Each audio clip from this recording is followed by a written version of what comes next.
Hi.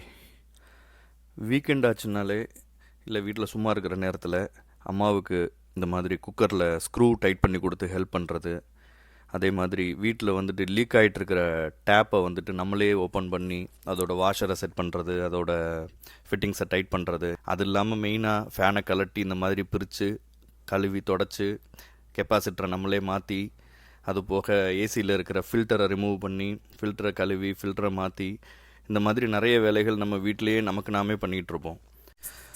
So அந்த மாதிரி என்னோடய வீட்டில் நீங்கள் பார்க்குற மாதிரி ஃப்ளிக்கர் ஆகிட்டு இருக்கிற இந்த எல்இடி டிவி ஸ்க்ரீனை எனக்கு தெரிஞ்ச சோர்ஸ்லேருந்து கிடச்ச டேட்டாவை வச்சு நானே வீட்டில் எப்படி சரி பண்ணினேன் அப்படிங்கிறத பற்றி தான் இந்த வீடியோவில் பார்க்க போகிறோம். வாங்க வீடியோக்குள்ளே போகலாம்.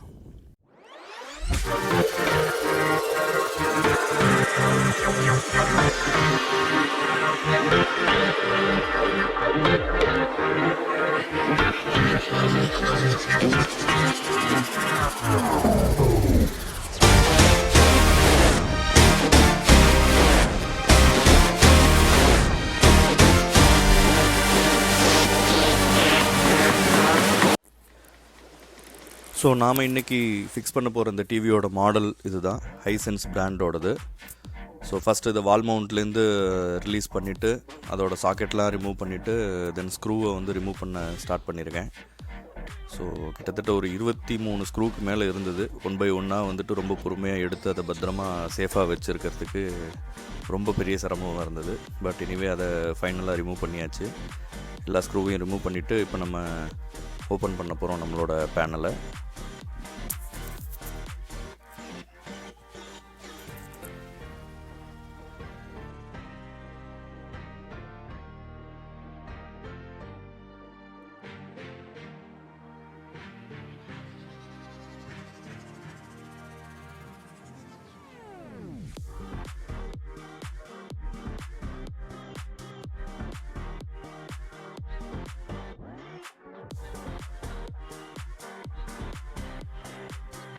ஸோ பேனல் ரிமூவ் பண்ணியாச்சு. பேனல் ரிமூவ் பண்ணினதுக்கப்புறம் நாம் இப்போ இங்கே உள்ளே பார்க்குறது தான் இதோட மெயினான கண்ட்ரோல் போர்ட்ஸ் அண்ட் அதோட ப்ரோக்ராமிங் எல்லாமே இருக்குது. ஸோ இந்த போர்டில் பார்த்திங்கன்னு சொன்னால் உங்களுக்கு 2 ஸ்ட்ரிப்பு வந்துட்டு நம்மளோட டிவியில் இருக்கிற எல்இடி பேனலோட கனெக்ட் பண்ணியிருப்பாங்க. அந்த 2 ஸ்ட்ரிப் உங்களுக்கு தெரியுது இல்லையா, பிளாக் கலரில். ஸோ இது வந்து டிவியோட மெயின் கண்ட்ரோல் பேனல்லேருந்து இந்த 2 ஸ்ட்ரிப்பு வந்துட்டு கனெக்ட் பண்ணியிருக்காங்க நம்மளோட டிவியோட எல்இடி பேனலில். ஸோ இது வழியாக தான் சிக்னல் போய் நம்மளோட எல்இடியில் வந்துட்டு படம் தெரியறது, அதில் இருக்கிற எல்லா கண்ட்ரோல்ஸும் இது வழியாக தான் நமக்கு பாஸ் ஆகுது. ஸோ இதை வந்து ஃபஸ்ட்டு நம்ம என்ன பண்ணலாங்கிறத பார்ப்போம். ஃபஸ்ட்டு நம்ம இந்த ஸ்ட்ரிப்ஸில் வந்துட்டு ரைட் சைடு இருக்கிற இந்த ஸ்ட்ரிப் இருக்கு இல்லையா, இதை நம்ம ஓப்பன் பண்ணி அதை பேனல்லேருந்து நம்ம ரிமூவ் பண்ணுறோம். ஸோ இந்த மாதிரி அந்த ஒரு லாக் கொடுத்துருக்காங்க, ஒரு கிளிப் லாக்கு, அதை ரிமூவ் பண்ணிவிட்டு அதை ஓப்பன் பண்ணிவிட்டு நம்ம அந்த ஸ்ட்ரிப்பை வந்துட்டு இப்போது ரிமூவ் பண்ணுறோம். ஸோ அந்த ஸ்ட்ரிப்பை ரிமூவ் பண்ணிவிட்டு தென் அடுத்து நம்ம பண்ண போகிறது என்னென்னா பவர் கனெக்ஷன் கொடுக்க போகிறோம். நம்ம இந்த வேலையெல்லாம் பண்ணுறப்போ ஃபஸ்ட்டு பவரெல்லாம் ரிமூவ் பண்ணிவிட்டு பவர் இல்லாமல், பவர் கனெக்ஷன் இல்லாமல் தான் நம்ம இந்த வேலையெல்லாம் பண்ணியிருக்கோம். அடுத்து இந்த பவர் சாக்கெட்டில் நம்ம இப்போ பவரை கனெக்ட் பண்ணிவிட்டு டிவியை ஸ்விட்ச் ஆன் பண்ணி பார்க்க போகிறோம். ஸோ நம்ம ஒரு சைடு அந்த ஸ்ட்ரிப்பை ரிமூவ் பண்ணி விட்டதுனால எந்த சைடு ரிமூவ் பண்ணினோமோ அந்த சைடு பார்த்திங்கன்னா பிளாங்காக ஒயிட்டாக இருக்குது உங்களுக்கு. ஏன்னா அங்கே டிவியில் சிக்னல் கிடைக்காததுனால, பேனலுக்கு வந்து நம்ம கண்ட்ரோல் போர்ட்லேருந்து சிக்னல் கிடைக்காததுனால அது ஒயிட்டாக பிளாங்காக இருக்குது.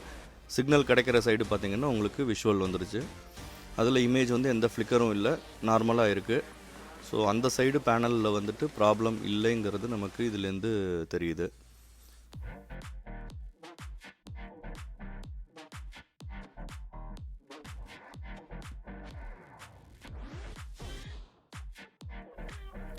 ஸோ அடுத்த சைடு நம்ம ஓப்பன் பண்ணுறதுக்கு முன்னாடி இப்போ நம்ம ரிமூவ் பண்ணி வச்சுருக்கிற ஒரு சைடோட தான் நம்ம கனெக்ட் பண்ணுவோம்.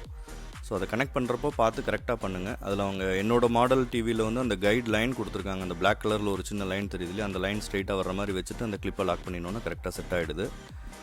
ஸோ இப்போ அடுத்த சைடு உள்ளது நம்ம ஓப்பன் பண்ணுறோம். அடுத்த சைடு உள்ள லாக்கை ஓப்பன் பண்ணிவிட்டு அந்த ஸ்ட்ரிப்பை நம்ம வெளியில் எடுத்து விட்ருவோம். இந்த மாதிரி நீங்கள் ஓப்பன் பண்ணுற டயத்தில் கொஞ்சம் கேர்ஃபுல்லாக பண்ணுங்கள். என்ன போர்டெல்லாம் வந்து ரொம்ப சென்சிபிளாக இருக்குது, உடஞ்சி போயிடுச்சுன்னு சொன்னால் அப்புறம் நம்ம பிரயோஜனம் இல்லாமல் போயிடும். ஸோ இப்போ நம்ம ஆன் பண்ணியாச்சு. ஆன் பண்ணினதுக்கப்புறம் தெரியுது அந்த ஃப்ளிக்கரிங் ஒரு சைடு இருக்குதுன்னு சொல்லிட்டு. அதாவது நம்ம முதல்ல பார்த்த சைடு பிரச்சனை இல்லை, இப்போ ரெண்டாவது பார்க்குற சைடில் வந்துட்டு நமக்கு பிரச்சனை இருக்குது. அதாவது டிவியோட லெஃப்ட் ஹேண்ட் சைடு நீங்கள் வியூ பண்ணுறப்போ, நீங்கள் பேனலில் பார்க்குறப்போ வந்து உங்களுக்கு ரைட் ஹேண்ட் சைடு வரும். ஸோ இந்த சைடு இப்போ நம்ம ஓப்பன் பண்ணியிருக்கிறதுனால அந்த சைடு கரெக்டாக தான் இருந்தது, அதனால் அதை திருப்பி நம்ம மாட்டிட்டோம். இப்போ பிரச்சனை இருக்கிற சைடை வந்து நம்ம திருப்பி அகைன் ஓப்பன் பண்ணுறோம். ஓப்பன் பண்ணிவிட்டு இதில் தான் நம்மளோட அந்த ரெக்டிஃபிகேஷன் ஒர்க், அந்த ரிப்பேரிங் ஒர்க் நம்ம பண்ண போகிறோம் இப்போது. ஸோ இந்த ஸ்ட்ரிப்பில் பார்த்தீங்கன்னு சொன்னால் உங்களுக்கு சின்னதாக நிறைய வந்துட்டு காப்பர் கனெக்டிவர் லைன்ஸ் வந்து கொடுத்துருக்காங்க இதில்.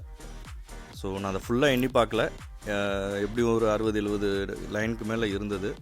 நம்ம இதில் கால்குலேட் பண்ண போகிறது வந்து பார்த்திங்கன்னு சொன்னால், நான் விரல் பிடிச்சிருக்கிற இடத்துக்கிட்ட ரைட் சைடு, அந்த ஸ்ட்ரிப்போட ரைட் சைடில் ஃபஸ்ட்டு 10 ஸ்ட்ரிப்பு வந்துட்டு நம்ம இன்சுலேட் பண்ண போகிறோம் இப்போது. ஸோ அது இன்சுலேட் பண்ணுறது எப்படிங்கிறத அடுத்த ஸ்டெப்பில் பார்ப்போம். அந்த ஃபஸ்ட்டு 10 ஸ்ட்ரிப்பு வந்துட்டு நம்ம இன்சுலேட் பண்ண போகிறோம் இப்போது.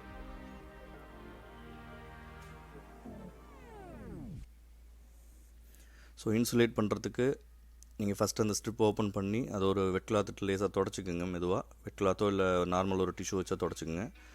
தொடச்சதுக்கப்புறம் இந்த செலோ டேப் இருக்குது இல்லையா, இந்த செலோ டேப்பை தான் நம்ம இந்த மாதிரி சின்னதாக கட் பண்ணி எடுத்துக்க போகிறோம். இப்போ என் கையில் இருக்கிற மாதிரி சின்ன பீஸாக ஒரு 2 to 3 சென்டிமீட்டர் சைஸ்க்கு நம்ம கட் பண்ணி எடுத்துக்க போகிறோம்.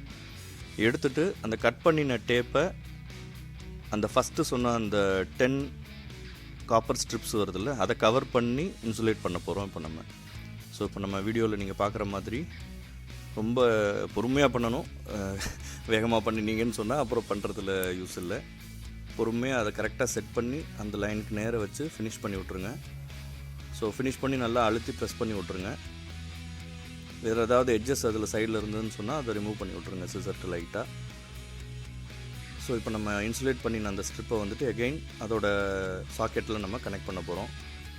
பட் இப்படி கனெக்ட் பண்ணுறப்போ வந்துட்டு கொஞ்சம் கஷ்டமாக தான் இருந்தது. ஏன்னா அதோட திக்னஸை விட நம்ம செலோ டேப் ஒட்டினதுனால திக்னஸ் கொஞ்சம் ஜாஸ்தியானதுனால அது சாக்கெட்டில் போயிட்டு டைரெக்டாக செட் ஆகலை. அது கொஞ்சம் கஷ்டப்பட்டு தான் ஃபிட் பண்ணுற மாதிரி இருந்தது. பட் எகெயின் எனிவே அதை பண்ணி செட் பண்ணி நம்ம ஃபிக்ஸ் பண்ணியாச்சு. ஸோ ஃபிக்ஸ் பண்ணிவிட்டு அந்த லாக்கை க்ளோஸ் பண்ணிவிட்டு அடுத்து பவர் ஆன் பண்ணிவிட்டு பார்ப்போம். பவர் சாக்கெட்டில் பவர் கனெக்ஷன் கொடுத்து பவர் ஆன் பண்ணிவிட்டு எப்படி இருக்குது ரிசல்ட்டுங்கிறத பார்க்கலாம்.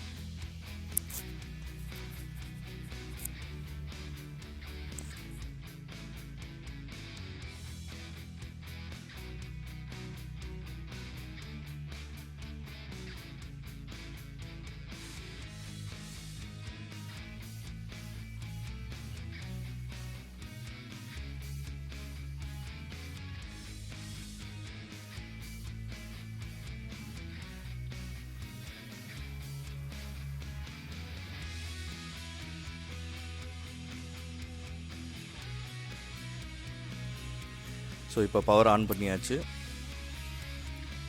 பவர் ஆன் பண்ணின உடனே பிராண்ட் லோகோ வந்துருச்சு. எந்த ஒரு ப்ராப்ளமும் இது வரைக்கும் தெரியல. ஃப்ளிக்கரிங் இல்லை, ஸ்க்ரீன் நார்மலாக இருக்குது. Wow, great. ஸோ நம்ம பண்ணின வேலை சக்ஸஸ். ஸோ ஸ்க்ரீன் இப்போது எந்த ஒரு ஃப்ளிக்கரிங்கும் இல்லை, ஹோம் ஸ்க்ரீன் வந்துருச்சு. அடுத்து நம்ம வீடியோ போடுறதுக்கு முன்னாடி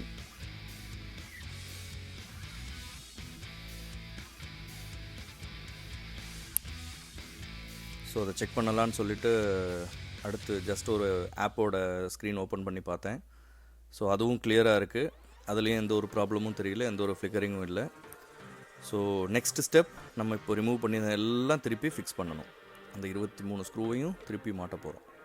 கரெக்டாக எடுத்து அதோட த்ரெட்டு மாறாமல் கரெக்டாக பொறுமையாக எல்லாத்தையும் ஃபிக்ஸ் பண்ணிவிட்டு வால் மவுண்ட்டையும் அசம்பிள் பண்ணி வாலில் ஃபிக்ஸ் பண்ணி வீடியோவை ஸ்டார்ட் பண்ணிவிட்டு நம்ம அகெயின் பார்க்கலாம்.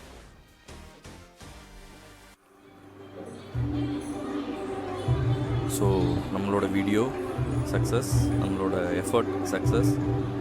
ஸோ ஸ்க்ரீன் பழையபடி என்னோடய புது டிவியில் எப்படி இருந்ததோ அதே மாதிரி வந்துருச்சு. ஸோ நம்மளோட எக்ஸ்பெரிமெண்ட் சக்ஸஸ்.